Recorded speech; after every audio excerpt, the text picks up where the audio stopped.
आप सभी को मेरा जय श्री राम, जय हनुमान जी महाराज। स्वागत है एक और नई वीडियो में आप सभी का। और मैं आज आपको बता रहा हूँ कि आप लोग हनुमान जी की भक्ति क्यों नहीं कर पा रहे हैं। आखिर क्या कारण होता है कि हनुमान जी की भक्ति हर कोई नहीं कर सकता है, या फिर करना भी चाहें तो भी नहीं कर सकते हैं। तो आखिर कारण क्या होता है, आपको पता होगा कि आखिर ये कारण क्या है। मैं आज आपको बता रहा हूँ। कारण है सबसे बड़ा कलयुग। ये जो कलयुग चल रहा है, कलयुग का अपना एक अलग ही प्रभाव है जो हर किसी की बुद्धि को इधर उधर घुमाता फिराता रहता है। और जो लोग भगवान की तरफ बढ़ते हैं उन्हें भगवान की तरफ जाने नहीं देता है। हो सकता है बहुत सारे लोग ऐसे होते हैं कि 2 दिन पूजा कर लेते हैं, फिर उसके बाद मंदिर जाना ही छोड़ देते हैं, या फिर पूजा पाठ करना ही छोड़ देते हैं। 2 दिन पूजा पाठ इत्यादि वो लोग करते हैं, उसके बाद फिर पूजा पाठ छोड़ देते हैं। तो आखिर ये है क्या, भगवान तो चाहते हैं कि आप भगवान की पूजा करें, लेकिन कलयुग ये नहीं चाहता है। क्योंकि यदि आप भगवान की पूजा पाठ करेंगे तो कलयुग रहेगा कहाँ फिर। कलयुग 4 जगह पे रहता है, आपको पता ही है। शायद कुछ लोगों को नहीं होगा तो मैं आज आपको बताता हूँ। कलयुग का निवास 4 जगह पे है, जहाँ पर मांस, जहाँ लोग खाते हैं वहाँ पर, और जो लोग जहाँ शराब पीते हैं। तीसरा, जहाँ पे स्त्रियों गमन, जहाँ पे पराई स्त्रियों पर लोग नज़र डालते हैं वहाँ। और चौथा, जहाँ दूसरों की चुगली, निंदा इत्यादि जहाँ पर होती है, वहाँ पर कलयुग अपना प्रभाव दिखाता है और उसका वह निवास स्थान है।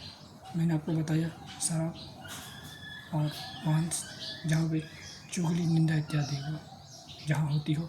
और चौथा, और स्त्री गमन, जहाँ पर दूसरी स्त्रियों पर कुदृष्टि जहाँ डाली जाती हो, वह सब भी कलयुग का ही प्रभाव है। वह कलयुग आपके शरीर पर ही निवास करता है। जो लोग इन चारों चीज़ों को करते होंगे तो निश्चित ही उनके अंदर कलयुग का स्थान है, वो कलयुग है। इसीलिए आपको भक्ति करने से वह रोकता है। आप 2 दिन यदि आप मेरी बात को सुनेंगे, माने आप किसी संत की वाणी से भी प्रभावित हो जाए और 2 दिन पूजा पाठ कर लेंगे, उसके बाद आपका मन ही नहीं लगेगा। उनकी बातें सुन करके तो इतना जोश, उत्साह, उमंग तो आ जाता है कि 2 दिन पूजा पाठ कर लेते हैं, उसके बाद पूजा पाठ नहीं होता है। क्यों नहीं होता है? क्योंकि फिर कलयुग अपना प्रभाव दिखाना शुरू कर देता है। फिर आपके नए नए काम ला देगा आपके सामने में, कोई नया काम ला देगा, कोई नया विचार आ जाएगा आपके मन में। जब आपको पूजा पाठ करना होगा, फिर आपकी भक्ति जो है ना, पूजा पाठ जो है उससे आपको अलग ही कर देता है, फिर हटा ही देता है आपको कि आप पूजा पाठ ताकि कर ही ना पाओ पूजा पाठ। जब आप पूजा पाठ करने लगेंगे तो कलयुग रहेगा कहाँ। और मैं आपको बता रहा हूँ कि आप कैसे जान सकते हैं कि कलयुग आपके अंदर है या नहीं। तो आप एक काम करिए, श्री राम जी की कथा जो टीवी पर आती है, या फिर मोबाइल पर, या फिर श्रीमद् भागवत कथा, कम से कम आप 1 घंटे तक कंटिन्यू आप उस श्रीमद् भागवत कथा को या फिर श्री राम कथा को सुनिए 1 घंटा तक। यदि आप सुन पाए तो फिर तो आप पर कलयुग का बहुत कम ही प्रभाव है। यदि आप नहीं सुन पाए, मुझे लगता है कि आप 1 घंटे तक कंटिन्यू सुनने की कोशिश करेंगे तो आपका सर गर्म, या फिर सिर में दर्द, फिर चक्कर, ये सब आ सकते हैं। ये प्रभाव है कलयुग का, ये कलयुग का प्रभाव है। आप 1 घंटा तक देखने की कोशिश करिए, टीवी चालू करके देखिए, अपने मोबाइल में श्रीमद् भागवत कथा लगा के देखिए। आप कोशिश करिए ना, इतना प्रभाव है उसका, श्रीमद् भागवत कथा का, श्री राम कथा का। आप लगा करके देखिए 1 घंटा तक, और यदि आप देख पाएँ तो आपका कलयुग का कभी प्रभाव है, ये कह सकते हैं। यदि आपके ऊपर फुल कलयुग का प्रभाव है, बहुत ज़्यादा ही कलयुग का प्रभाव है, तो आप देख ही नहीं सकते हैं। यह सोच करके यह बात मैं आपको बता रहा हूँ। यह जीवन की जो मैंने जो शोध की है, ये सब चीज़ें जो मैंने जानी है, ये सब चीज़ें आपके लिए, आप करके देखिए। यदि आप कर पाते हैं तो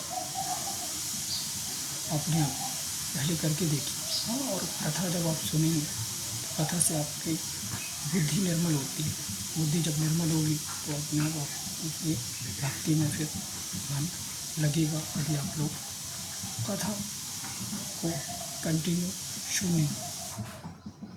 ये तो मैंने आपको बता दिया कि आप भक्ति आप क्यों नहीं कर पा रहे हैं, क्योंकि कलयुग का बहुत ही अत्यधिक प्रभाव है। इस वजह से भी आप शायद भक्ति नहीं कर सकते हैं।